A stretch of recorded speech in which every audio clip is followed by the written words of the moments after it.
शिवहर जो लोकसभा सीट है वहाँ पर हमेशा राजपूत समाज का दबदबा रहा है।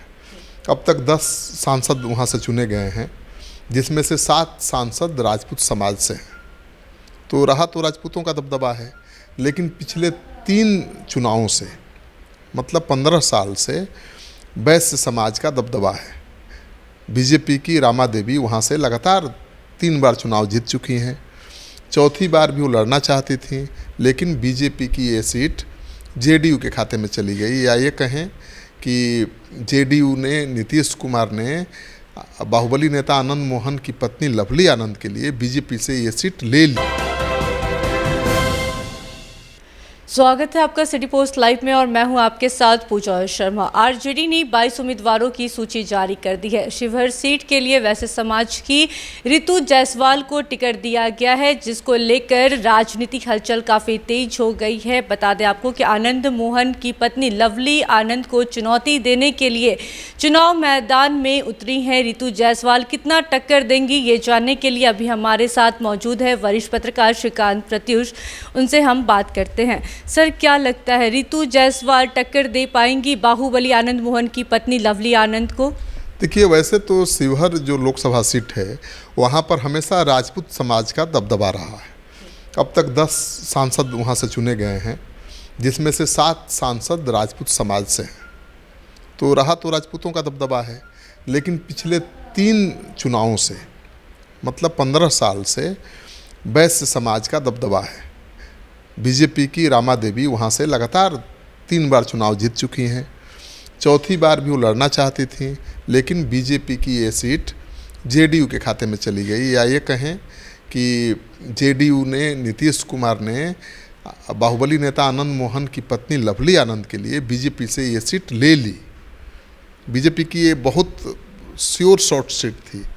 बीजेपी यहाँ से 3 बार लगातार जीत रही है चुनाव, फिर भी नीतीश कुमार ने ये सीट आनंद मोहन की पत्नी के लिए ले ली। आपको पता ही है कि आनंद मोहन को जेल से रिहाई को लेकर भी विवाद हुआ था।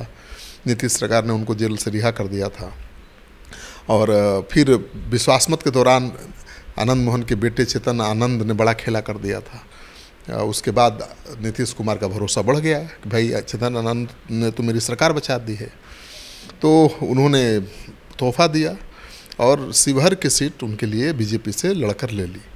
पहले तो चाहते थे औरंगाबाद की सीट, लेकिन सुशील सिंह वहाँ के सांसद हैं, वो भी 3 बार लगातार जीत चुके हैं, लेकिन वो अपनी सीट बचाने में कामयाब रहे।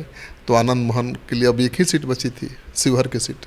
तो नीतीश कुमार ने बीजेपी से लड़कर वो सीट तो ले ली है, लेकिन लगातार वहाँ से रामा देवी जीत रही थी चुनाव। सर, इस सीट से रामा सिंह भी चुनाव लड़ना चाहते थे, लेकिन आरजेडी ने उन्हें टिकट नहीं दिया। देखिए, आनंद मोहन की पत्नी लवली आनंद जब वहाँ मैदान में उतरी, तो रामा सिंह जो आरजेडी के बाहुबली नेता हैं, वो दावेदार थे इस सीट के लिए, और उनका तर्क ये था कि इस सीट से कोई दूसरा प्रत्याशी चुनाव लड़ ही नहीं पाएगा, क्योंकि आनंद मोहन बाहुबली नेता हैं, दबंग हैं, और कोई दूसरा प्रत्याशी होगा तो उसको चुनाव प्रचार ही नहीं करने देंगे उनके लोग।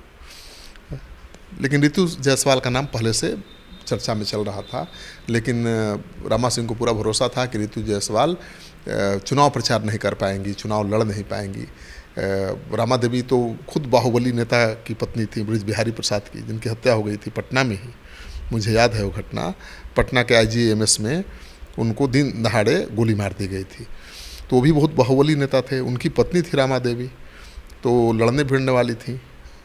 तो रामा सिंह का कहना था कि रामा देवी तो लड़ ली आनंद मोहन चाहे दूसरे लोगों से, लेकिन अब जब आनंद मोहन की वहाँ से आ गए हैं, उनकी पत्नी लड़ रही चुनाव, तो किसी भी वैश्य समाज के नेता के लिए उनसे लड़ना मुश्किल है। लेकिन लालू यादव ने बड़ा खेला कर दिया रामा सिंह के साथ। उन्होंने वैश्य समाज की रितु जायसवाल को वहाँ से उम्मीदवार बना दिया। वाकई अब चुनौती बड़ी है लवली आनंद के सामने, आनंद मोहन के सामने। रितु जायसवाल यह भी कहते हुए नजर आ रही हैं कि वो हत्यारे की पत्नी है, वो जीत नहीं सकती है मेरे सामने, कोई चुनौती नहीं है मेरे लिए आनंद मोहन की पत्नी लवली आनंद। देखिए, आनंद मोहन पर जी कृष्णैया जो IAS थे, उनके हत्या का आरोप तो है ही, उसी आरोप में 16 साल जेल भी रहे। लेकिन बड़ा मुद्दा वो नहीं है। मुद्दा ये है कि शिवहर सीट पर सबसे ज़्यादा वैश्य समाज के लोग हैं। यानी 25% वैश्य समाज के वोटर हैं और सबसे कम स्वर्ण समाज के 17% वोटर हैं। अनुसूचित जाति जनजाति के 20% हैं और 18% मुस्लिम मतदाता हैं। तो 18% मुस्लिम मतदाता तो आरजेडी के साथ जाएंगे, ऋतु जायसवाल के साथ जाएंगे, और पिछड़ा अति पिछड़ा का भी वोट कुछ मिलेगा ही। बनिया समाज से आती हैं, बनिया समाज में नाराज़गी है क्योंकि बीजेपी की सांसद थी रामा देवी, लगातार 3 चुनावों में जीतती आ रही थी, उनको बीजेपी ने बेटिकट कर दिया। तो उनमें आक्रोश है, नाराज़गी है कि हमारी संख्या सबसे ज़्यादा है तो हमारे समाज का कोई प्रतिनिधि क्यों ना हो। और वो रिएक्शन में आकर ऋतु जायसवाल के साथ खड़े हो सकते हैं, ज़्यादा संभावना है। लालू यादव ने इसीलिए चांस लिया है कि अगर वैश्य समाज खड़ा हो गया आरजेडी के साथ, आरजेडी के साथ ना सही ऋतु जायसवाल के साथ खड़ा हो गया तो जीत निश्चित है। ऋतु जायसवाल की जीत होगी। 25% वैश्य मतदाता हैं, अगर वो गोलबंद हो गए, नाराज़गी कहीं गोलबंदी में तब्दील हो गई तो ऋतु जायसवाल के लिए बहुत आसान हो जाएगा ये चुनाव। इसीलिए वो कह रही हैं कि आनंद मोहन तो हत्यारे हैं, उन पर हत्या के आरोप हैं, बाहुबली हैं और जनता किसी हत्यारे को नहीं चुनेगी। लेकिन यहाँ से वो भी कई बार चुनाव जीत चुके हैं, 2 बार चुनाव जीत चुके हैं आनंद मोहन। लवली आनंद भी 2 बार चुनाव लड़ चुकी हैं लेकिन दोनों बार हार चुकी हैं। तो एक ज़माना था जब राजपूतों का दबदबा था और राजपूत ही वहाँ से जीतते थे चुनाव। ये कांग्रेस की सीट थी परंपरागत रूप से, कांग्रेस लगातार इस सीट से जीतती रही। और बीच में ठीक है आरजेडी के सांसद भी 2 बार जीते, ठीक है, फिर 2 बार आनंद मोहन भी जीते, लेकिन पिछले 15 साल से ये सीट तो बीजेपी के कब्जे में थी और सांसद थी बनिया समाज की, जिसकी आबादी सबसे ज़्यादा वहाँ है। तो लालू यादव ने बड़ा गेम कर दिया है, बड़ा खेल कर दिया है और आनंद मोहन की चुनौती निश्चित रूप से बढ़ जाएगी। चलिए, तो लालू यादव ने चुनौती बढ़ा दी है लवली आनंद की ऋतु जायसवाल को खड़ा करके। कितनी बहुमत है, क्या कुछ दबदबा है वैश्य समाज का, यह सब कुछ जानकारी दे रहे थे वरिष्ठ पत्रकार श्रीकांत प्रत्युष। तो फिलहाल इस खबर में बस इतना ही। तमाम जानकारी के लिए बने रहे सिटी पोस्ट लाइव के साथ। इस वीडियो को लाइक करें, शेयर करें और चैनल को सब्सक्राइब करना ना भूलें। धन्यवाद।